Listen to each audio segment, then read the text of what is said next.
Hey, this is Aaron at Power Popaholic. I am thrilled to be talking to the one, the only Marshall Crenshaw. And Marshall, how are you doing tonight?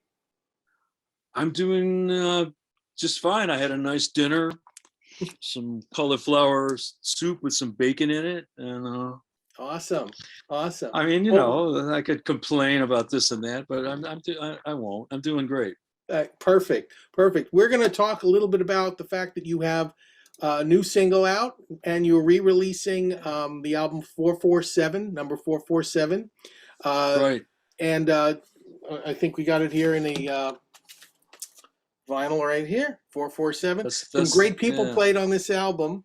You had my Right. friend from Memphis, from Nashville, Bill Lloyd on here, the great Bill. Brad Yeah. Jones, and Yes, a lot of, indeed. yeah, and a lot of Oh other. yeah. Loads of really great pals and artists. You And know. here is the single, Will of the Wind and Santa Fe, and it fits kind of with this album in particular. I think this album was it still had all the great catchy songs that all your previous albums at that time did, but you go into some jazz interludes here, which is really nice. And Uh-huh. it's more of a mature album, I'd like to say, for an artist. And I think that's where um, things really started to gel. And you weren't talking so much about someday, some way, a girl's gonna like me, but you're talking about women now and relationships and wanting women, right? I'm just well, I mean, sure, you could focus on the lyrics if you want, but yeah, I mean, if I still in the same headspace, so to speak, as I had been 15 years previous, that would be wrong, wouldn't it? You're supposed to grow as you go forward. So hopefully, I did that. Yeah, I mean, absolutely. yeah. So what was your headspace during 447? I mean, you had signed on to Razor and Tie.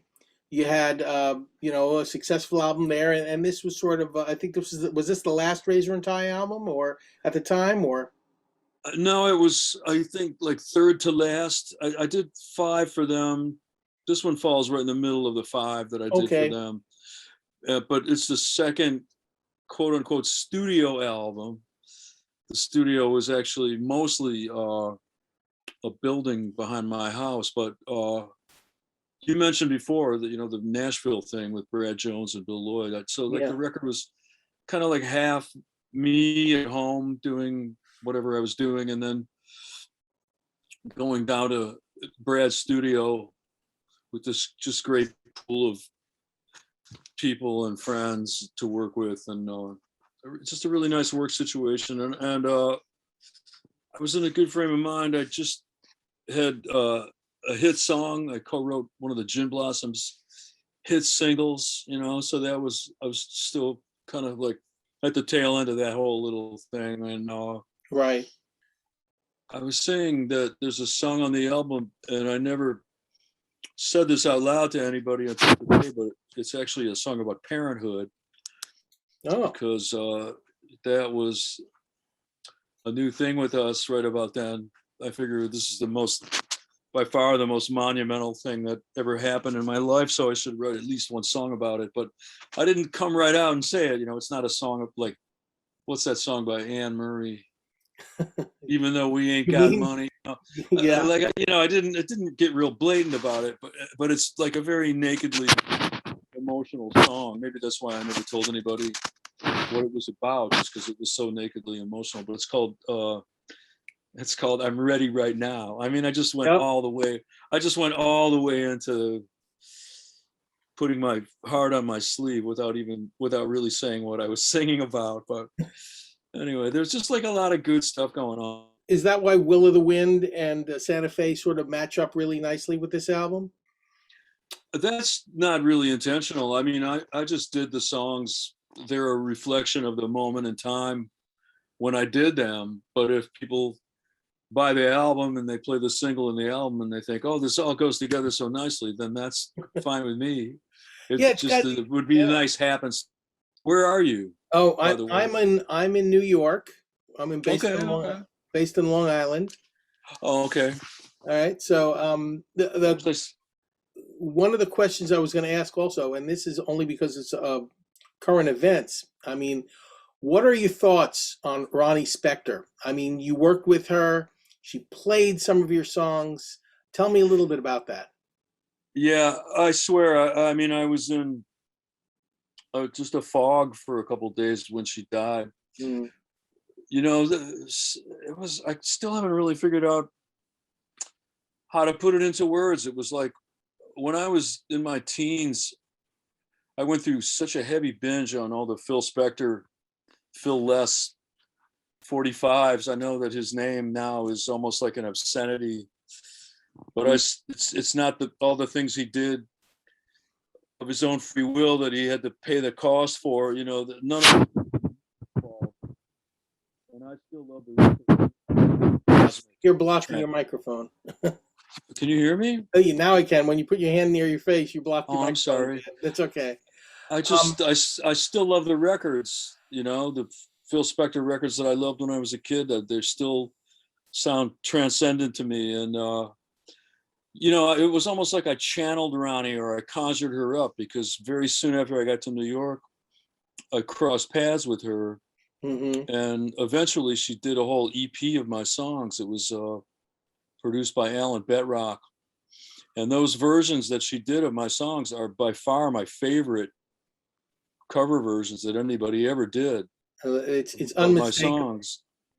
Yeah, they were really good songs for her, and she just has such a beautiful style with those songs. And you know, I didn't know her that well. It was one of those weird things where I knew her as an icon first, and Mhm. then when I met her as a person, it was really hard to compartmentalize. But I did, you know, I would just deal with her as a person, one, you know, like not as an icon, but she really was. I mean, she wasn't your average person at all. She was, it was just like one of the greatest rock and roll song stylists ever, who ever lived.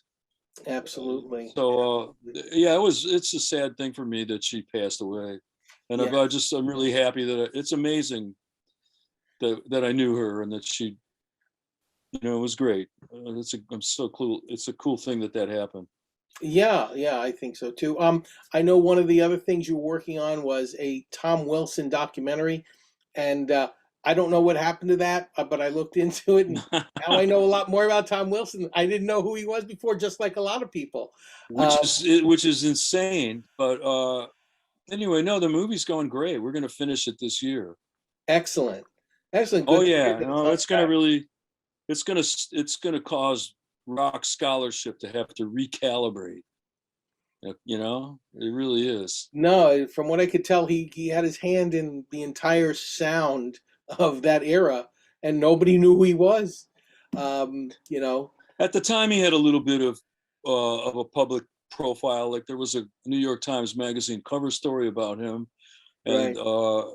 you know, there was a spread in Esquire magazine, and you know, he was had for half a minute. I guess maybe he hired a publicist or something. But anyway, no, he deserves to be mentioned in the same breath as John Hammond, and you know, he should be a legend. Every music Yeah, fan, every popular music studies curriculum in the world should be talking about him, and they will be now. We're going to make it happen. We're going to do him justice. I can't wait. I can't wait for that.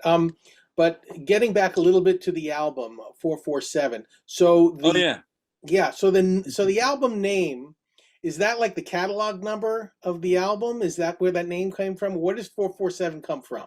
it's kind of like that. I mean, it's like a joke title supposedly, because it's really hard to think of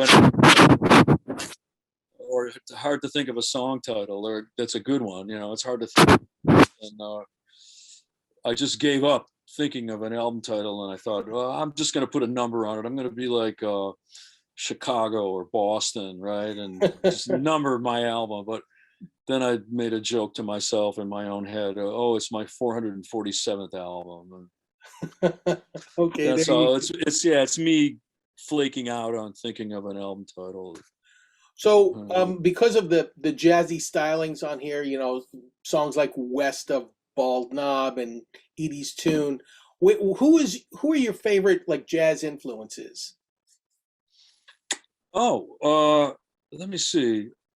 At that time, on guitarist Bill Frisell, and he still is, iconic to me. But boy, I don't even know. My head is just spinning. I've got. I took it downstairs. I have a book I'm looking at now, the Duke Ellington Reader.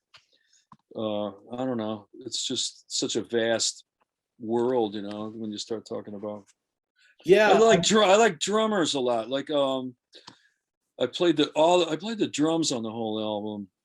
Oh, it was a Ginger Baker album with Bill Frisell on it that I was really into at the time. The Ginger Baker trio with Bill Frisell and Charlie oh Hayden. yes.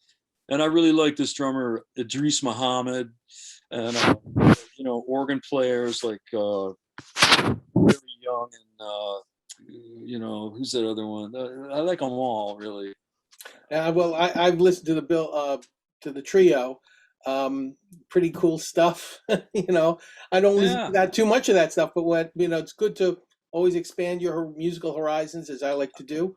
Listen to I've always had an eclectic taste, ever since I was a kid, So Yeah, and that's like, your career has gone, from what I would say more of a Beatles sounding influence, and you just sort of layered things on top of it, and you kept adding things to your style and growing, like you were saying, growing your sound. I think, and especially that comes out a lot on the live albums as well. And oh, yeah, and let me ask you, I mean, I'm kind of rushing through here, but let me ask you, how did you connect with the Smithereens after Pat D'Annunzio passed on, and uh-huh. eventually get to play with them as their lead singer? I just known them always, like since before day one. I've known them, and I met Pat first, I think, and then I met the way I remember it is I met the other three guys at a recording session that Pat invited me to because he wanted me to play on their record EP that they made with Alan Betrock. Hmm. Alan Betrock produced my first record, not my first album, but my first record, which was a Wow. 12-inch single on Shake Records, which was Alan's label. And Jimmy Babjak told me later on that they sought out Alan because he had worked with me, so they wanted to work with the guy that had produced me. So, Nice. Pat asked me to come and play keyboards on this one song, and I did. And I also right away it was "Strangers When We Meet," which Hmm. is just really a beautiful song. And then when they got a deal to make the song with Don Dixon, and I was, then they asked me to come back the second time. But I didn't put my real name on the album because Pat told me at one point I wasn't going to get paid for the session. So it was like, okay, well then you can't put my name on the record, okay? So I gave him a fake name. I told him to put Jerome on there as the keyboard player, and that was a tribute to Jerome Green, Bo Diddley's maraca player, one of my favorite rock Oh wow, musicians of all time. Bo So Diddley. yeah, my favorite recording artist of all time. But anyway, that's how I met them. And then when Pat passed away, there was a big tribute show at Hmm. in Red Bank, New Jersey, the Count Basie Theater. They had like this multi-artist tribute thing, and I loved it. It was like a kind of like a family reunion almost. It was all these people that I'd first crossed paths with back when we all got in show business, and Right. very nostalgic, kind of emotional evening. And then about 2 weeks later, I heard from Dennis, and he asked me if I would do this TV show with them because I'd sung with the band that night, and it was really fun for all of us. And I did the TV show, and then about a month after that, he said, our fans really want us to keep going, and would you want to do these gigs with us? So I did those, Hmm. and then it's just kind of hasn't stopped since then. Except it did stop this month because we had two shows that got postponed, and I was like really irritated about it. Yeah, COVID will do that, I guess. It's, but it'll, I'm sure you'll go back to it, and those shows will not be postponed soon, and you'll be able to I play hope again. you're right, man. Yeah, Any hint of a repeat of 2020 is not a good thing to me. yeah, no, It's I agree with you on that. I agree. But I think we're on the downturn of this whole pandemic, but God willing.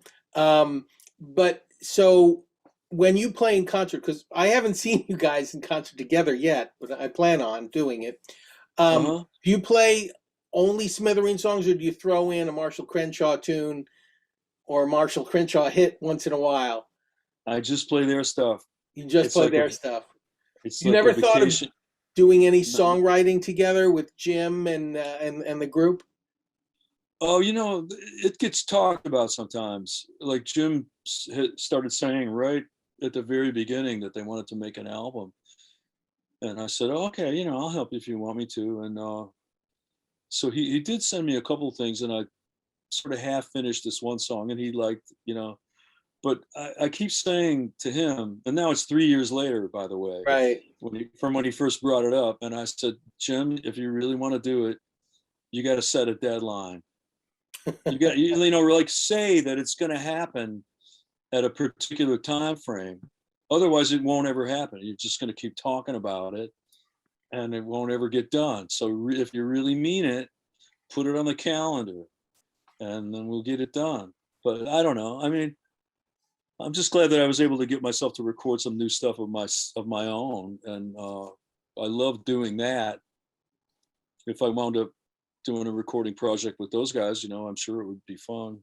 Yeah, I'm sure it would be great too. I mean, I know both your styles kind of match up nicely. I can listen to both your records and I can listen to the Smithereens, and their stuff's a little harder than what you have, but the mood is, usually, similar. It's upbeat a lot of times, sometimes, and Yeah. sometimes it gets very harsh sometimes, and and it's all about emotions. And the Mhm. growth of emotions and stories within those songs. Do you feel how do you track your growth as a songwriter from the beginning? I know this is a big open question, but Yeah. because like I'd mentioned, you probably more than any other artist I know, you have the best songs about girls ever. I don't think anyone short of McCartney can compete with doing those kind of uh, sort of yearning relationship songs. Wanting to fix Yeah. things, make things good, wanting that person to understand you, and the back and forth with that person. Uh-huh. Before I go on to that, I want to make sure I say, because I haven't said it yet, I just want to say that I love playing with those guys, Hmm. that they're a really exciting rock and roll band, and that they have an amazing drummer in the band.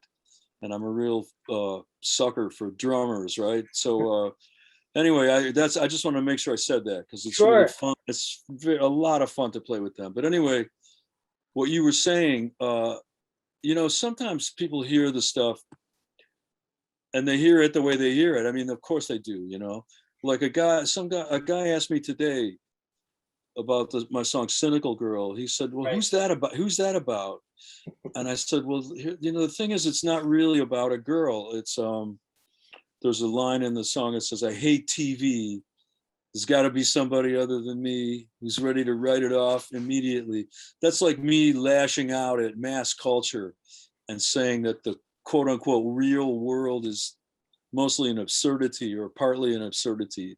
That's what that song is really about. It's like, but it's a rock and roll song. So it has to have the word girl in it.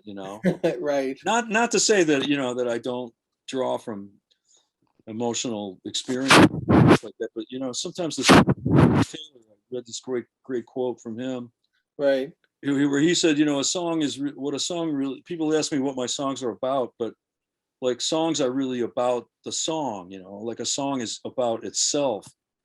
Like you get this flash of inspiration and energy and you just try to actualize it and turn it into a song structure, and you just try to be true to that impulse, whatever it was. But anyway, yeah, I mean, it's just as far as how would I describe my growth? I'm just living my life, right? That's Right. all it is. That's all it is. And Well, I read somewhere in, I guess, a past interview that you write the music first, usually, always, and yeah. then you put the lyrics later. Have you had difficulty coming up with lyrics sometimes because, it's not quite an afterthought, but it really is after you have to get the mood of the song correct for the lyrics that you're putting in, um, and you have to Yeah, match it up. that's right. And the words are very important. But I mean, the way that I write is really just like a classic sort of approach to songcraft. I mean, I've read biographies of songwriters. I read where it would take George Gershwin 20 minutes or 5 minutes, to bang out like a perfect pop song, but he wouldn't write the words. He would hand it over to his brother Ira, who then had to like fit the Yeah. syllables to the melody perfectly, and it would maybe take him a month or more to do that. And I really love this old songwriting team from the 30s, Dubin and Warren. Zubin, oh boy, I got to ask my dad about that one.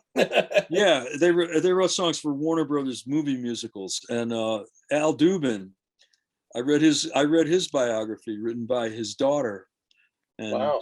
she said that the pressure of having to put words to these melodies. It said the pressure was like really, really rough for him sometimes, and sometimes he would get writer's block. He would try to break through the writer's block by going on a bender, and there's a story about one of his songs. This sounds like a legend, but it's like supposedly he woke up in a Mexican brothel after a bender and looked around and said, "Where am I? Am I in heaven? Like, did I die?" Or, you know what I mean? Like he didn't know if he was dead or alive. But anyway, then he wrote a song called "Where Am I? Am I in Heaven?" So, There you go. You but get, yeah, I do sometimes have a hard time getting the words on the page, and I feel sometimes that I've taken great pieces of music of mine and fucked them up by not getting the words right. So I'm really, yeah, it's very daunting sometimes. oh yeah, and But it's, not, yeah, no, I agree with you. And sometimes just, what you're thinking to go in the words, somebody else interprets differently, just like Cynical Girl, like you just mentioned. yeah, but now I always write the lyrics with collaborators, and I love the way that works really well for me. Uh, So you know, cool. So this the new Will of the Wind single, is this yeah, the beginning of a new LP or a bunch of EPs that, like, you had done a series of EPs earlier yeah. in your career? Is it the beginning of, sort of restarting some new output, or is this just a one and done single and then you'll see what comes next? It's a one and done single for now. But I mean, I had such a great time doing it. I have to finish the film project. Right. It's really overwhelming, and I just, it really dominates my thoughts a lot of the time. So once I'm done with that, maybe I'll get into songwriting. It'd be Are you great. are you scoring the film as well? No, I'm just the producer. I'm not even the Oh, director, but like I'm the, it's been all these years of thinking and content gathering and content creating, and so that's what I'm doing. But what was I going to say? Oh yeah, I did another track. I did a track. You might like this because it's a tribute album to the Something Anything album oh wow, by cool. Todd Yes. Rundgren. Yeah, and I did a version of "Couldn't I Just Tell You" Oh, for nice. that. That's Fernando Perdomo's You got it. Yeah, you know compilation, right? about it. Uh Love huh. Fernando. He's my man. Yeah, I like Fernando too. He's really talented, an interesting Oh guy. yes, yes, multifaceted, Yeah, multi-talented guy, for yeah. sure. I'm looking forward to that compilation as well. I know it's in previews. I've heard like a song here and there. I didn't even realize you were on that album. Great. I'm on it. Gonna Yeah, listen to that. Excellent. Um, I know also you were doing a radio program at WFUV a while back, a couple years ago. Are you, after the documentary's done, are you going to sort of resume that, or is that kind of passed for you? Maybe not that specific thing, or maybe, but I loved doing it, and it was a good platform for me, good therapy exercise for me, and so maybe, something like that I'll do again. I don't really know. It's just like it was that's what my wife used to call it, my weekly therapy session. So It's always good to play other people's music as a therapy thing, as opposed to coming up with your own stuff. Sometimes with all that pressure. But it was like I said, it was like a platform for me, because I would talk a lot about the music, and I would usually have things that I wanted to say about the records I was playing, and like I got inspired by the challenge of doing it every week. And thanks for asking about that. Sure, I sure. always love doing it. All right, now some like sort of fan-based questions. So do you have, and this is always a tough one, do you have like a sort of a favorite song or a favorite group of songs from an album that you've done that you never get tired of playing? I know some artists, and I wouldn't blame you if you said you're sick of hearing somebody request Someday, Some Way again, but some artists are sick of their big hit songs and like certain songs on other albums, and sort of avoid the big hits, and others have a personal connection to certain songs and they like to play those. What do you feel about that? Well, fortunately for me, I'm not sick of playing Someday, Some Way. It's still one of the ones that I like to play. And, really, if I am sick of a song, then I don't play it. If somebody asks for it, I just lie and say, oh, I don't remember it anymore. I've done that many times. But sometimes I really don't.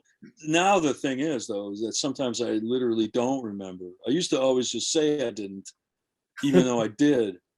But now I really do forget stuff. That brings us back to Todd Rundgren. He does that with his fans all the time. They're screaming out songs that they want him to play, and he's like, I forgot it. I don't remember it. Yeah, who knows? Maybe so, maybe no. But that's true. He goes by his set list, and that's it. Do you? I know in the past you've done combinations of like solo live work as well as stuff with the Smithereens. You think you'll get back to doing both, or I don't think I'm going to play solo anytime soon. I don't want to, really. I've kind of burned out on that, at least for now. But the last time I played shows was in December, only December, and wow. I had an acoustic trio. I played acoustic guitar. It was Graham Maybe with an acoustic bass guitar, a percussionist named Manuel Quintana. It sounded beautiful, and everybody dug it. And I was about to do more of that during February, but with Tony Gagne on bass instead of Graham. Graham hurt his wrist playing tennis, but those shows got postponed too. And wow. you know what? I'm not happy about it. But yeah. No. Anyway, so it's going to be like, I think going forward, assuming that we'll be able to play ever again, it's going to be. I love the acoustic trio thing. I still play sometimes with the guys in the Bottle Rockets. The one, one of the guys. Yeah, that's still kind of a thing. And then I think that's going to be it as far as my live stuff goes. Either one of those or the other. Awesome. But yeah, they're both great situations. Well, thank you so much, Marshall. We're just about out of time here. No problem. I appreciate the interview. Thanks so much. Everyone else, pick up, 447 and the new single, pick it up. And you can get it anywhere on all that stuff. And we can go to your website as well and order it, right? Marshall Crenshaw. I guess so, yeah. Yeah. We'll get it wherever you can get it. Get it where you can get it. Thank you, Aaron. And I like your man cave too. It's a pretty cool setup. Yeah, I had it decked out just for you. And keep making music, because you are one of my favorite artists, and I want to keep you. I want you to be like B.B. King. Just play until you drop on stage. I mean, I really want you to keep making music, regardless of the struggle. I think I will, and thanks for saying that. I'll see you out there sometime in the world. All right, man. Bye-bye. Bye.